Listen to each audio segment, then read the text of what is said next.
Good evening, everybody. I thought I'd come on here and make a video tonight and just talk about a few things that are on my heart.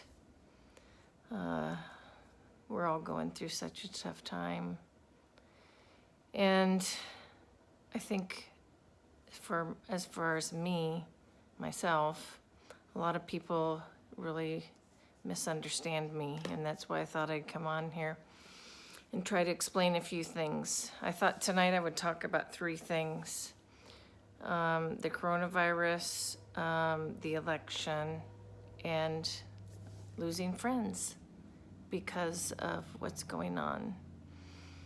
And it's really heartbreaking. I think I posted a video a couple days ago, and I was trying to be humorous because a lot of people don't know my humorous side, kind of tongue-in-cheek, dry humor. I was being sarcastic about the election. It was just a joke. It was even lighter than Saturday Night Live, but yet I had some people very offended by it. And I apologize if someone took it wrong, but yet I think sometimes we are so easily offended about everything that we can't even have fun about anything. And then people put such high expectations on me because I put myself out there, and you guys know I'm a Christian, but yet I like to have my fun. I'm human. I make mistakes all the time, every day.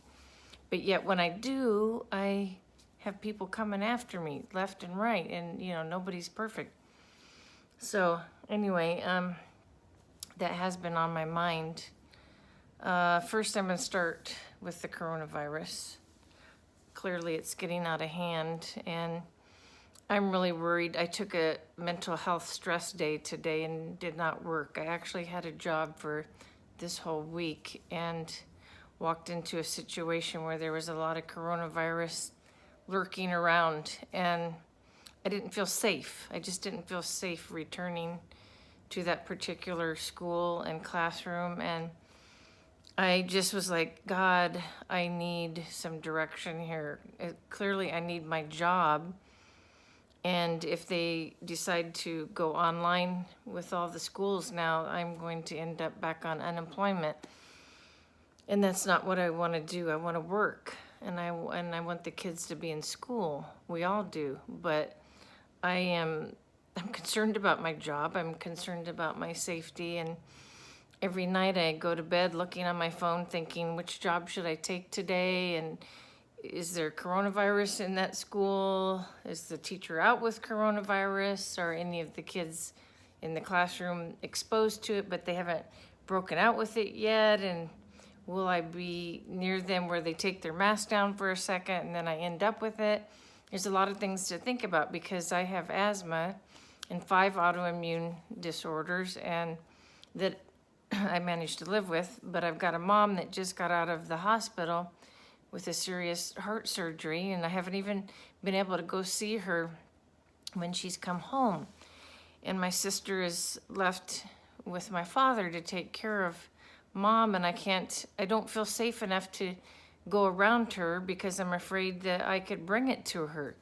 So I know a lot of you are dealing with the same thing, and it's just rough. And I'm praying for you guys. I don't know how you're doing. I know a lot of you are silently struggling like I am. I mean, you're trying to stay on top of this thing, and sometimes we're feeling like, oh, is this really as bad as we think it is?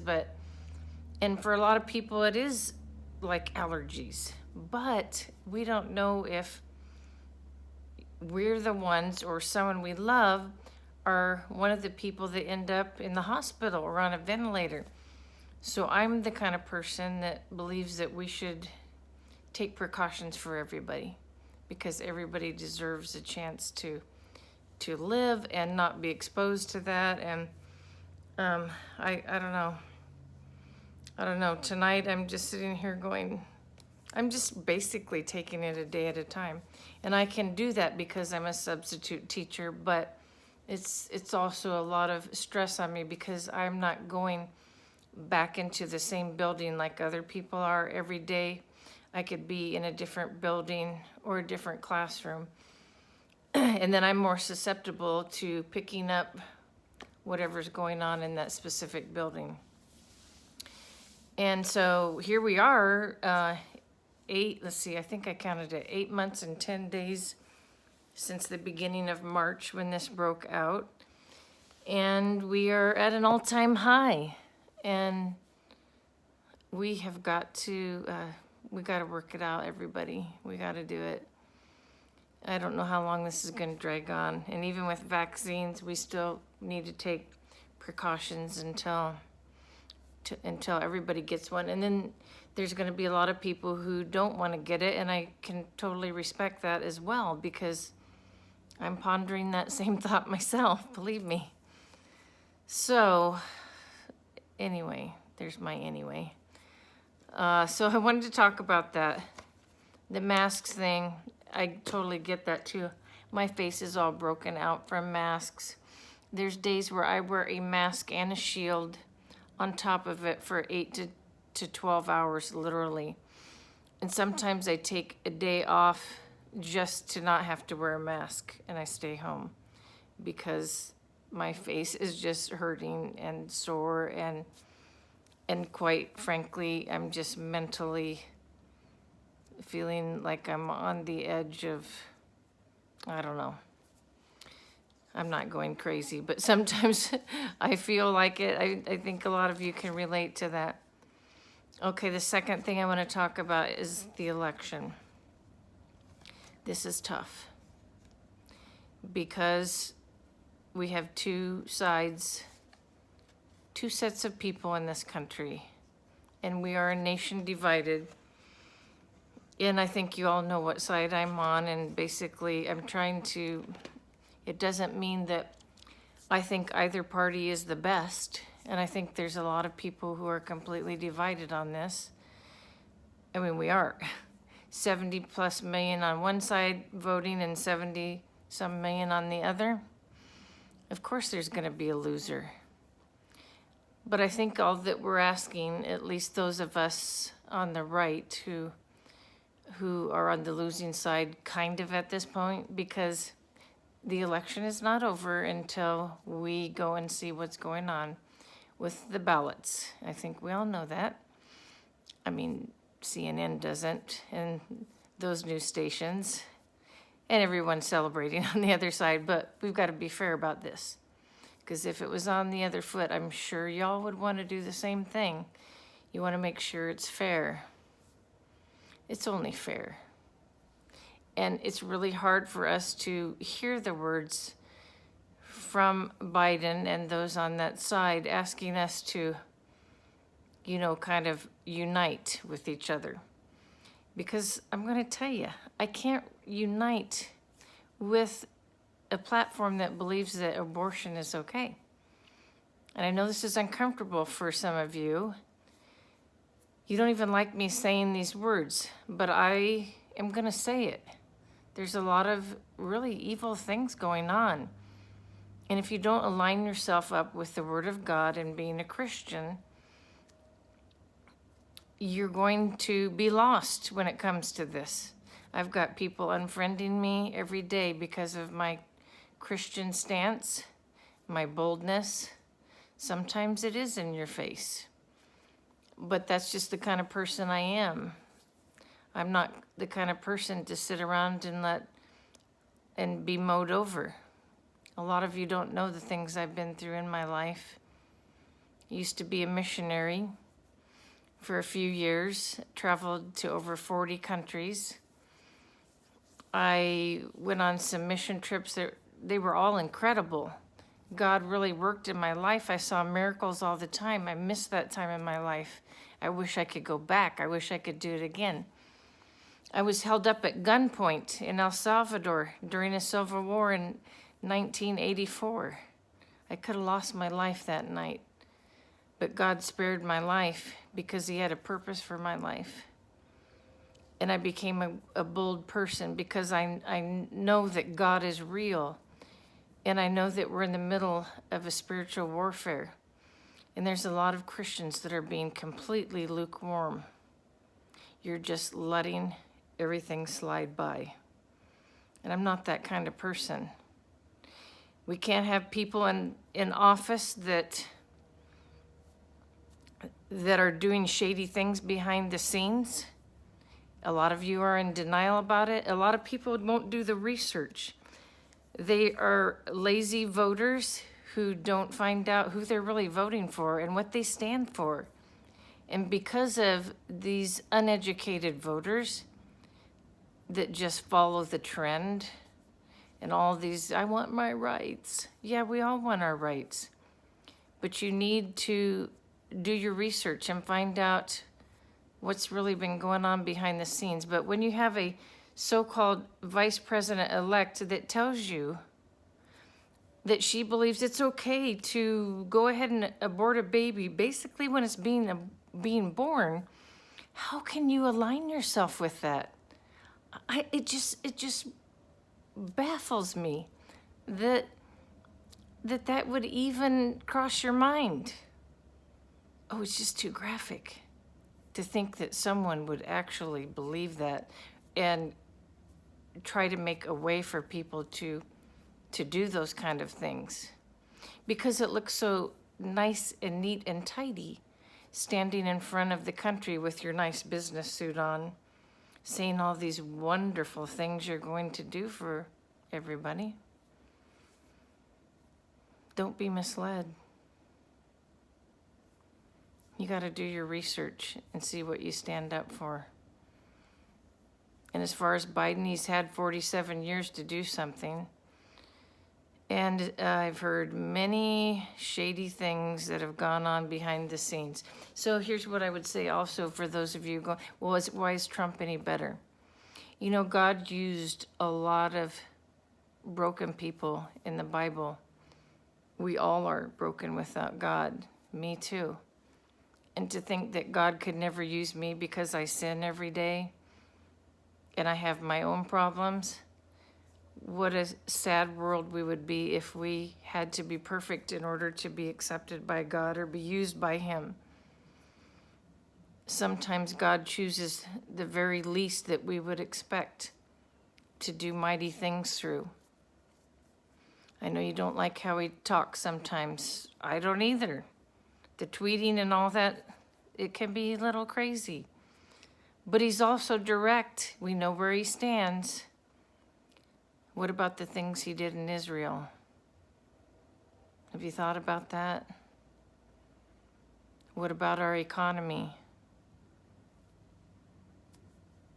I'll just leave it there. But I will say, you've all made up your own mind, but you have to be at least fair about letting the votes be counted fairly, because there were some shady things that went on, and I'm not going to back down on that. Neither are 70 million other people. So let's just play it out, see where it goes. The last thing I want to talk about are friendships that are being destroyed because of Facebook and this election. The one thing that drives me crazy about Facebook is that a lot of people, at least in my life, there's only a handful of you that I actually see your post every day, so there must be some kind of algorithm or something where I only see like 20 to 30 people, maybe 50 at the most, and I have over 1,000 friends. A lot of them I never met, but they're a friend of a friend. That's what we kind of do on Facebook.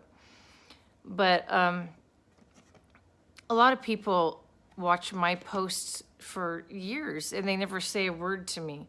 I don't even know that they're watching my videos or my posts or anything. I have no idea because they never say anything.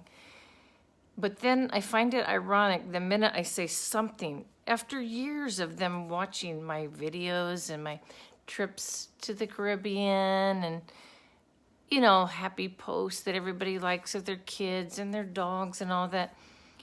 even then they sometimes don't say a word to me or a like, but if I say something controversial that really strikes them, like Christianity, abortion, anything political, suddenly something rises up in them and they want to just come after me full force. And I had two specific ones. They've been coming at me lately, but one of them I posted today. It was really quite shocking because I'm like, I can't believe this guy said it. I've known him since I was 6 years old.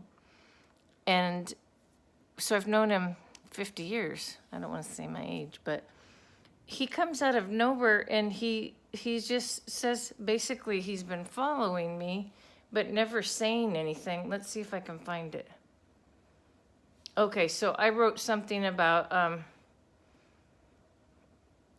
I've been posting, there was something about Kamala, and I had put a post on from a Christian singer in Canada that it surprised me because this person, I didn't expect to see what I saw from them. And excuse me, they wrote that they were happy that Kamala had broken the glass ceiling. Regardless of your political persuasions, history has been made. Hashtag glass ceiling shattered. Hashtag thank God it's over. I'm actually surprised that this Christian singer would write that because following Kamala like that. So anyway, this other person was offended and basically swore at me on my page. And I did copy and paste. It says, hey, Tammy, kiss my beep. You know what that word is, a blank blank. I've been listening to your bull blank for years. Wow. I was shocked at that. It's really hard not to react to things like that. I usually let things play out a little bit and give people a chance before I have to go and hit delete and block. Clearly this person doesn't know my heart, and if they do, obviously they've seen my stance, they're offended by it. People not walking in accordance of the word in Christianity, they're going to be offended. They're not going to like what we said. Jesus said that we might walk the road alone. He walked the road alone. And it's not popular to be a Christian. It's just not. And you got to be tough because there are going to be a lot of days where you are completely alone. You're not going to be surrounded by people. And during that time, God, He's carrying us. He is. And He's watching our reactions. And I have failed so many times. You guys, I apologize. I have failed. I just want you to know my heart, because I do always say, I'm sorry. But it's hard when you walk the road alone and people come at you a lot. It's not easy. And the last one is a friend I've had for 30 years. And she's really upset about this election. She's so, I actually helped lead her to the Lord. And she wrote me a letter thanking me for that. And I really love that. That was part of the email. But at the same time, out of her mouth, she says that I am currently a political orphan, she says. She's neither party and voted for neither one. And she's angry at me for voting for Trump. And basically kind of questioned my Christianity. And I was the one who actually told her about Jesus. And yet she's angry with me. It's a hard time. Because I consider her a gold medal friend.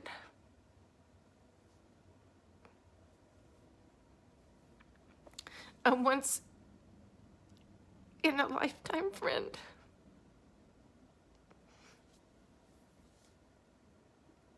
some, I'm telling you, I'm trying to hold it together.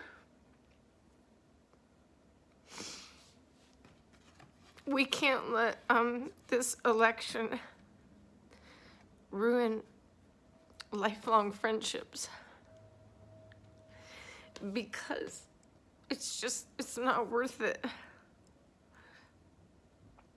It's gonna take some time, but I am gonna, that's a friendship that I need to mend. And God will help me with that.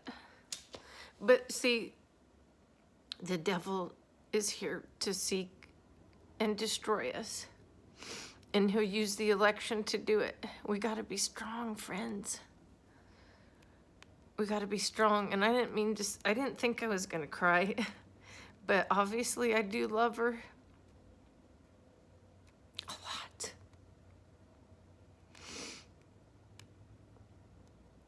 And people's words, they hurt bad. You have to watch what you're writing on there. And when I was doing that, you guys, I was just joking because, I was just joking about the election, and yeah, those points are true, and I bought balloons just to be goofy. And I feel bad because I don't even get a chance to be silly sometimes because everybody expects me to be serious all the time. But sometimes we gotta have a little relief or release of all the seriousness that's going on. So my message to you is, you guys, don't ruin really great friendships over this election, please, because I lost one. She's really hurting right now because she's lost. She says she's a political orphan, but it sounds like she's struggling a little bit with her faith. And I know a lot of people are, because we're going, where are you, God? We need you. We need you.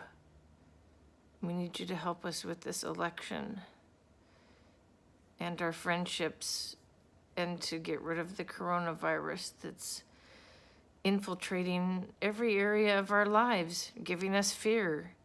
And I say, in the name of Jesus, go away. Go away, spirit of sickness and sin. In the name of Jesus.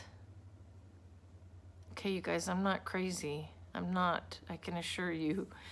I am a Christian who loves God, who's being attacked. And I love you guys. And if you know me, you will have patience with me and know my heart. I'm just human, like we all are. Love you guys.